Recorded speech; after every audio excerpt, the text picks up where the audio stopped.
Dude, look at this. Conjoined different species twins. Qualifies as a gnarly bait. It's an abomination. Lake Nomad on Instagram. He sent me this. William sent me a nice letter. Thank you. He said Lazy Bait Company, another bait maker, helped him bring this bait to life. Fantastic job, fellas. That's an interesting piece. What the heck? There's a lot you could paint this fish as. Bass, bluegill, wiper, striper, chub, who knows? But you could do this as like a lobster, crawdad. Options. Kept the vision outside of the box. Kept it all highly detailed yet very versatile. That is an awesome bait. So awesome, I just want to paint one for a video here. Let's see what we cut. He gave me 2. Thank you, William. Before the paint flies, we got to see what it does. Got the hooks on. Does it sink? Does it float? Does it suspend? Does it wake? Does it crank down? Does it crank shallow? Let's see. It floats upright. It sits deep too. Ooh, sorry, this line is way too long. I gotta hold it like this. It cranks wide. There's a thump on the line. I'll just back you guys up. It will crank down. If I had my old 10-foot test tank, I'd be really annoyed by it, but at the same time I'd be able to show you baits like this better.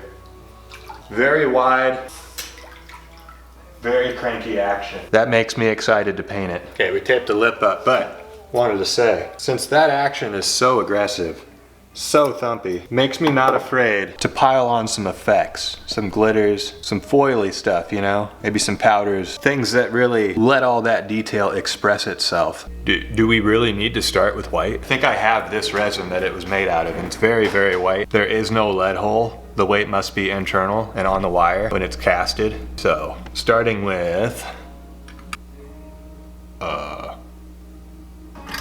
okay, here's my initial idea. I want one of these to have a binding theme, like the colors are similar, therefore it looks like one bait, but it's 2 different species, and then I want the other one to have drastically contrasting themes, different colors, textures, something very different from one another, and see which one looks better. If it's better to like maintain cohesion or make it look painfully forced together. All that mumbo jumbo didn't get me very far. I still don't know what to start with. Okay, I have a little crawdad that I'm kind of gonna go off of. This is called Crow Hue, just a gray.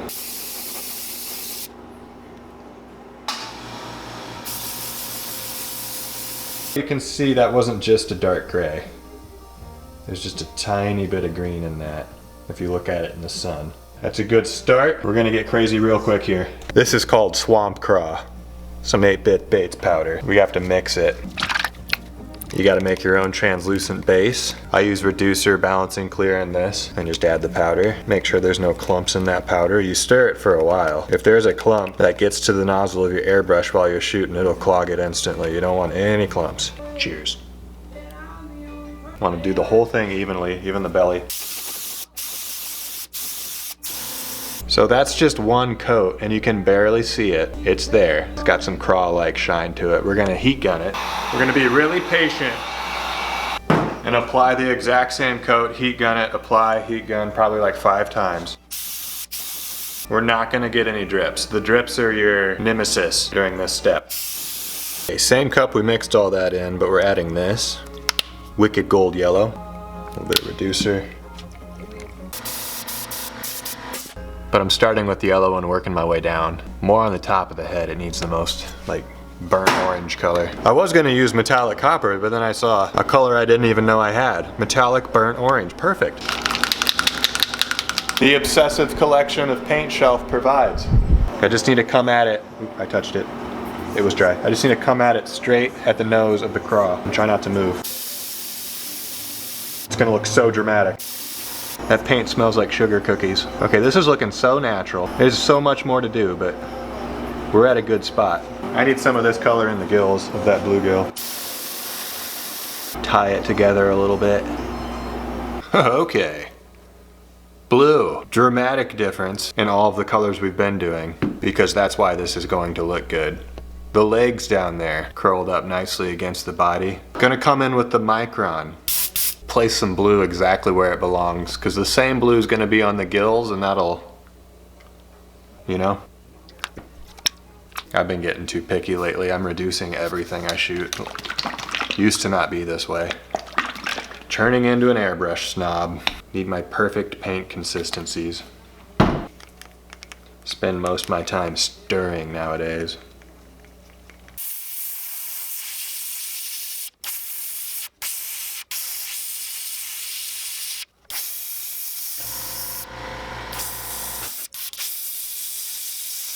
I love the look of that. I don't know if I painted it too early, where I'm gonna wanna paint other stuff and the overspray will disturb that blue and I'll have to go back over that, but I love the look of that because those legs are going that direction, the gills are gonna go that direction in an even amount and it's gonna look so correct.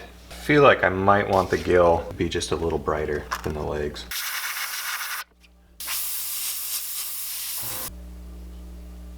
Bluegills have bars.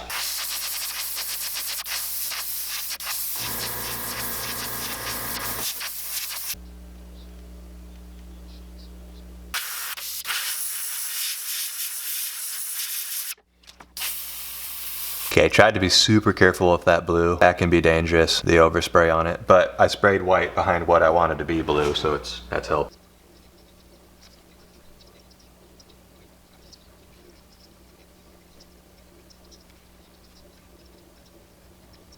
Some gold scale tipping there, a little bit on the gills. That was needed, something to match those bumps.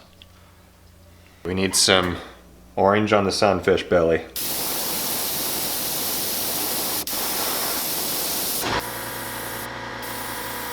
I wanted it to fade out a lot before it actually hit the lip. There's still some white there. It just went up into the craw a little bit. Sprayed the same angle the whole time, so there's a little bit of yellow on the legs. And on the details, if you look at it from that angle, that looks good. We have to get some on the pinchers.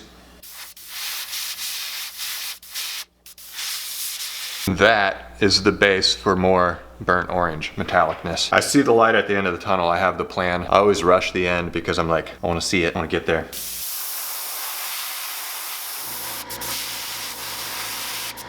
That is the same color as on the top, but it looks way more orange with the yellow backing. And it once again smells like sugar cookies in the shop. If you look at a picture of these things, it's very complicated. There's a lot of colors coming in and out in different ways, but there's a lot of orange, blues, and yellows. More of a burnt orange, by the way. I think they look nice and separated though from the rest of the body. I might need more of something on that stuff and that other bumpy stuff across the top there. Something. I decided to just highlight the bumps, just like the scale tipping up there. That did add a lot. Yeah, this might be the last color. This needs to go on the top of the crawdad and the belly of the bluegill. Molten orange.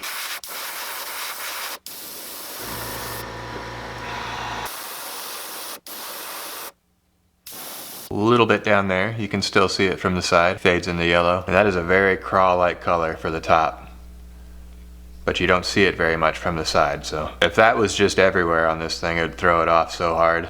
Eyes. So crawdads have a little ball sticking off of the stem and it's just usually just black. I think I'm gonna use this one because it's the darkest, most distorted, weirdest, has all the colors in it. Kind of eyeball I could put there, I think. Is it even the right size? No, it's not. Alright, I gotta figure something else out. One sec. Almost forgot to do that. Very necessary. Okay, I'm just gonna try to raise that eyeball a bit. That way when I put one of these on there, just a solid little black eye, it's kind of sticking out and floating better. Hopefully this made a difference. These have a pretty sticky backing, so I didn't even put super glue down or anything. It's probably fine. Okay. Pretty good. Next eye. That is not a bluegill eye, but I can't help myself. It's too interesting. Interesting beats realism. Yeah.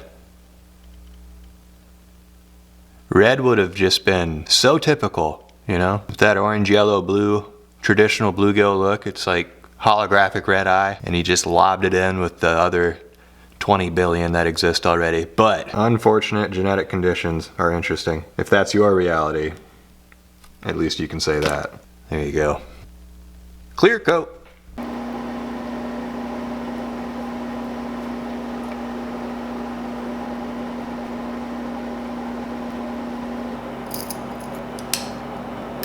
I just tied it on to a fishing pole. Looking spiffy. We're gonna go cast it around some spots. It's gonna be like 50 degrees today. You don't get many of those here in Iowa in the middle of the winter, so we're taking advantage. Let's go.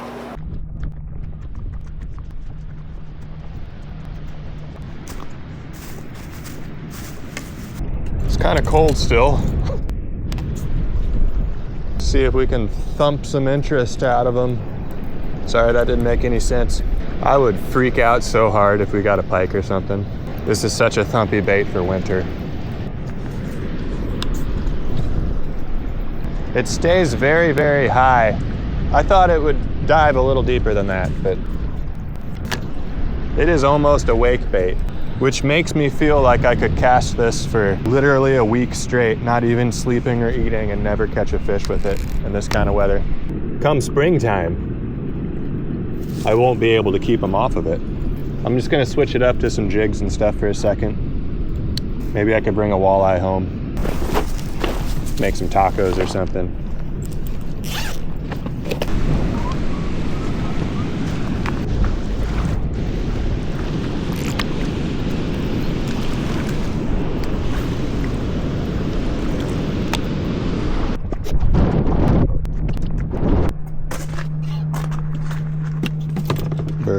Middle of January, nice enough to go out for an hour and not die on the riverbank. You take those days and you don't complain. That was good stuff. I'm gonna get to work on this one. Paint it up and post it on Instagram or something.